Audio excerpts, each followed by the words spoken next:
Okay, तो ये भाई साहब कह रहे हैं यहाँ पे, चलो अपनी आंखें इधर लगाओ और सीखो कैसे रिप्रेजेंट करते हैं। तो हमारा जो क्वेश्चन था, मैं उसे एक बार यहाँ पे लिख लेता हूं। वो था 0.1111 डॉट डॉट डॉट। देखो, सबसे पहले तो जब इस तरीके का क्वेश्चन हमें मिलेगा, हम ये 111 डॉट डॉट डॉट बार बार नहीं लिखेंगे। जो पार्ट हमारा रिपीट हो रहा है, जो पार्ट हमारा रिपीट हो रहा है, हम उस पार्ट को क्या करेंगे, यहाँ पे क्वेश्चन एक्चुअली आपको मिलेगा ही इसी तरीके से।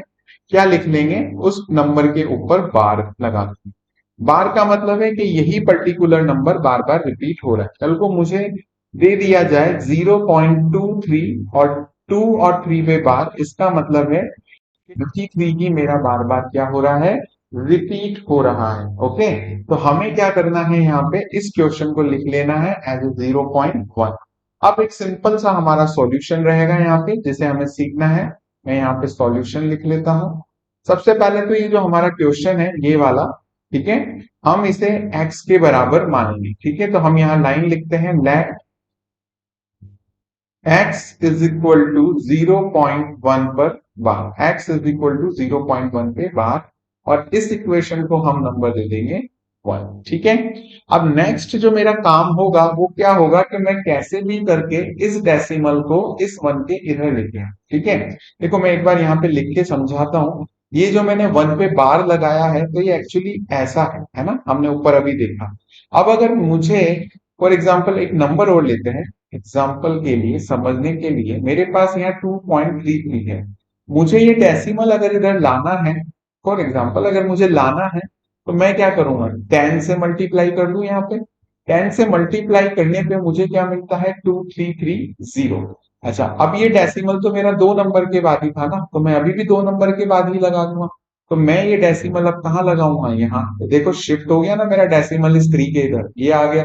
ठीक है, तो यही प्रोसेस हम ऊपर वाले पार्ट में भी फॉलो करते हैं, और वहां पे हम क्या करते हैं, 10 से मल्टीप्लाई करेंगे। अच्छा सर, 10 से ही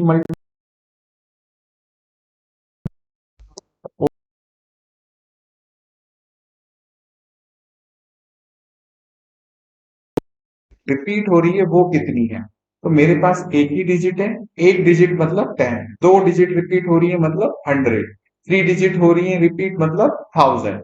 तो फिलहाल वन डिजिट रिपीट हो रही है, तो मैं किससे मल्टीप्लाई करने वाला हूँ, 10 से। तो हम यहाँ लिखते हैं multiply both sides, multiply both sides by 10। और जब मैं 10 से उसे मल्टीप्लाई करता हूं, तो 10 इंटू एक्स मेरे पास हो जाएगा 10x। और 0.1 पे बार को अब मैं कैसे लिखने वाला हूं, 1.1 पर बार। क्यों सर, ऐसा क्यों लिखा, 1.1 पर बार, ऐसा ऐसा था, चलता चला जा रहा था। ये डेसिमल 10 से मल्टीप्लाई होके यहाँ आएगा। ठीक है, तो हमारे पास में ये ऐसा होगा। एक मिनट में वापस इसे ऐसे लिखता हूं, यहां से ऐसे समझ नहीं आएगा। हम ये 1 लिखते हैं, शिफ्ट हो गया। ठीक है, और फिर उसके बाद में यहाँ पे हम क्या करते हैं, मैंने क्वेश्चन में ही यहाँ पे इसको वापस से लिखता हूँ, क्योंकि ये कंफ्यूजिंग तरीके से मैं समझा रहा हूँ, सॉरी। हमारे पास ये नंबर था 0.1111, ये डेसिमल मुझको इधर लेकर के आना है। ठीक है, तो मैंने क्या किया, 10 से मल्टीप्लाई, 10 से मल्टीप्लाई करते हैं, पीछे कहीं 10 आया होगा। ठीक है, तो वो 10 आने के बाद में ये एक नंबर तो शिफ्ट होगा ना डेसिमल, तो हम इसे कैसे लिख रहे हैं, 1.1। अच्छा, अब ये 1 1 तो फिर चले जा रहे हैं, तो अब हम 1 1 नहीं लिखेंगे, हम कैसे लिखेंगे, 1.1 पर बार, सॉरी। ठीक है, हम 1.1 पर क्या लिखेंगे, 12 लिखेंगे। तो अब हम यहां आते हैं और ये इसको दे देते हैं हम इक्वेशन सेकंड। ठीक है, अब हमारा एक ही काम बचता है, जब आपने फर्स्ट और सेकंड इक्वेशन बना ली, यानी वो डेसिमल मूव करा लिया जो कि हमारा टारगेट था, उसके बाद हम इन दोनों इक्वेशन को करेंगे सबट्रैक्ट। अब अगर आप ध्यान से देखेंगे तो ये 10x है और ये क्या है, x, तो ऑब्वियसली 10x बड़ा होगा। इसका मतलब फर्स्ट को सबट्रैक्ट करेंगे किसमें से, सेकंड में से। तो हम यहाँ लिखते हैं subtract, subtract equation first from second, तो आपके पास ये हो गया tan x is equal to 1.1 पर बार, और यहाँ x इज इक्वल टू 0.1 पर बार। अब इसका फायदा क्या हुआ वो अब आपको समझ में आएगा।